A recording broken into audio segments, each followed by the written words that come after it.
Ça fait bientôt 2 mois que j'écris pour un youtubeur et que je suis payé pour le faire. Il s'agit de la personne qui m'a donné envie de rejoindre le YouTube Game. Je parle de Stan Leloup, de la chaîne Marketing Mania. Et j'en reviens toujours pas d'en être là aujourd'hui. Mais commençons par le début, parce que l'histoire peut peut-être vous aider à faire de même si c'est ce que vous cherchez à faire. Ça a commencé début 2018. Je venais de vendre mes parts dans un escape game à mon associé, parce que je voulais partir moi sur d'autres projets. Je voulais pouvoir travailler de n'importe où et selon mes horaires. Et je savais du coup que le web offrait des opportunités en ce sens. Ça faisait donc quelques temps que je suivais un youtubeur que je trouvais passionnant, Stan Leloup donc, sur la chaîne Marketing Mania. Je savais qu'il vendait des formations, notamment sur le fait de créer du contenu pour vivre la vie de nomade digital. Je suis donc devenu client chez lui, j'ai dévoré ses formations et je suis devenu un membre très actif de sa communauté, ce qui m'a permis d'avoir des interactions assez intéressantes et relativement rapidement avec lui. D'ailleurs, j'en profite pour vous dire que devenir client de quelqu'un, c'est une bonne idée si vous espérez un jour pouvoir travailler ou à minima échanger avec lui. Ça vous donne un accès assez évident.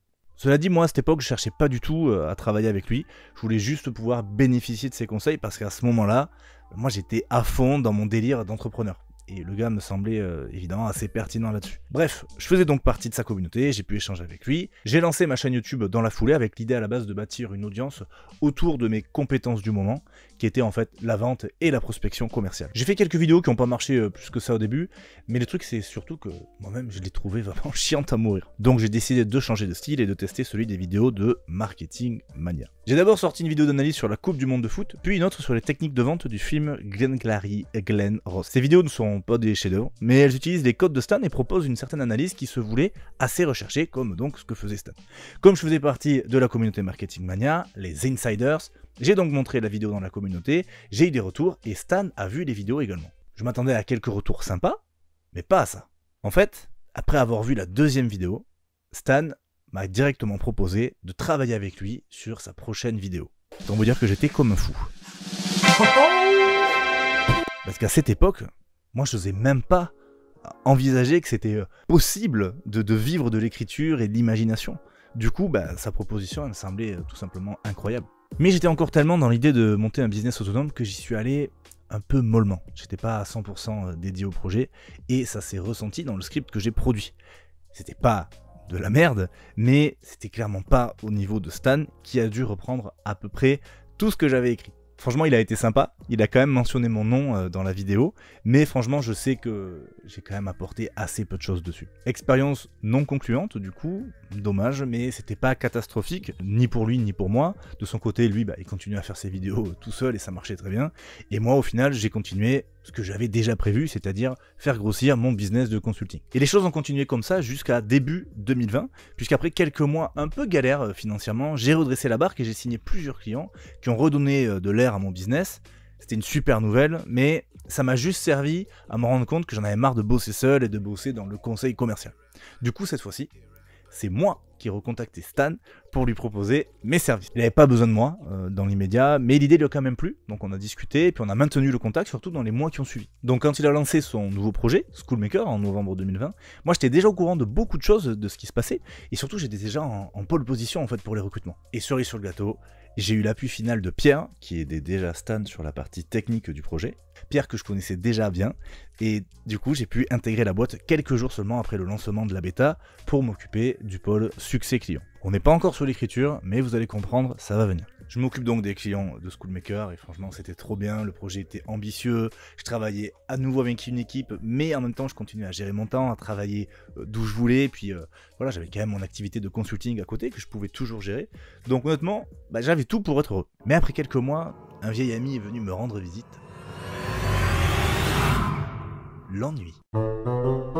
Je m'ennuyais parce que le cœur des tâches ne m'animait pas. Je comprenais de mieux en mieux ce que je voulais faire de ma vie, je comprenais les barrières que je m'étais mises et je voyais d'un coup les possibilités qui s'ouvraient à moi si j'abaissais ces barrières. Donc en mars 2021, j'ai fait savoir à Stan que j'aimerais bien renouveler l'expérience de l'écriture avec lui s'il était chaud pour qu'on refasse un test. Je lui ai dit que s'il était intéressé, moi j'étais prêt à attendre le temps qu'il fallait, parce que je savais qu'il fallait continuer à s'occuper des clients, mais qu'en tout cas, moi c'était vraiment vers ça que j'avais envie d'évoluer. Sur le coup, il était pas contre, mais pas super chaud non plus, il avait vraiment trop de choses à gérer, et il m'a bien fait comprendre que si ça se faisait, ça serait pas pour tout de suite. Donc j'ai pas perdu espoir, mais j'ai quand même évité de trop m'enflammer là-dessus. Pour autant, moi j'avais toujours mon projet de développer l'écriture et l'acting, donc j'attends pas que les autres me donnent la chance, j'ai continué moi à faire mes productions sur ma chaîne YouTube. Et quelques semaines plus tard, j'ai fait une vidéo sur ma chaîne dans laquelle j'ai créé le personnage de Algo, qui personnifie l'algorithme YouTube. La vidéo ça n'a pas été un carton, mais elle est assez originale et finalement ça a plu à Stan. Il me l'a fait savoir et m'a annoncé qu'après avoir trouvé un remplaçant pour s'occuper des clients Comaker, je pourrais rejoindre l'équipe d'écriture des vidéos sur Marketing Mania. Là j'étais refait. On a donc relancé un processus de recrutement, on a trouvé la bonne personne pour prendre le relais, et j'ai rejoint l'équipe d'écriture au mois d'août 2021, et donc ça fait bientôt 2 mois que je fais ça. Et autant vous dire que c'est vraiment beaucoup plus difficile que ce que j'aurais cru. Donc là on est le jeudi, j'ai attaqué la rédaction du script,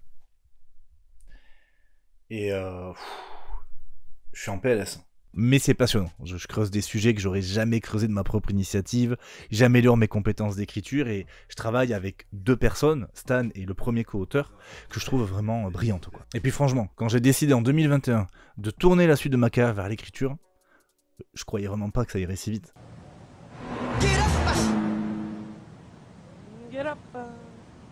Je savais que je pouvais trouver des contrats d'écriture sur le copywriting, qui est une compétence que je maîtrise en partie, sur la rédaction web, voilà, sur des contrats comme ça, mais c'était pas vraiment les sujets sur lesquels moi j'avais envie d'écrire. Moi, à long terme, la vraie écriture que j'aimerais développer, c'est vraiment la fiction. Mais déjà travailler sur des sujets qui mélangent l'éducation et le divertissement, je trouvais que c'était vraiment une super étape. Et en quelques mois, c'est ce qui s'est passé, quoi. Je veux dire, je me suis retrouvé à être payé pour écrire de véritables enquêtes pour une chaîne que j'adore. À mes yeux, c'est une grosse première marche de gravie dans ma quête de vivre de l'écriture, de mes idées et de l'acting. Bon, y a pas vraiment d'acting, hein, on est vraiment sur de l'écriture ici. Mais ça reste une espèce de preuve en fait pour moi-même que oui, je peux y arriver. Comme quoi, avoir une direction forte, ça donne l'énergie d'aller trouver des opportunités. Mais j'ai l'impression que le truc principal à retenir, c'est qu'il faut faire des choses. Créer des trucs, rencontrer des gens, aider les autres, travailler en fait et avoir des choses à montrer. Cette histoire, elle a commencé grâce à des vidéos que j'ai faites sans avoir au départ l'objectif de vivre de l'écriture. Je l'envisageais même pas. Mais le fait est que j'ai fait ces vidéos, qu'elles ont été vues et que ça a amorcé ce changement de direction dans ma vie. Donc, faites des choses les amis et qui sait où ça vous mènera.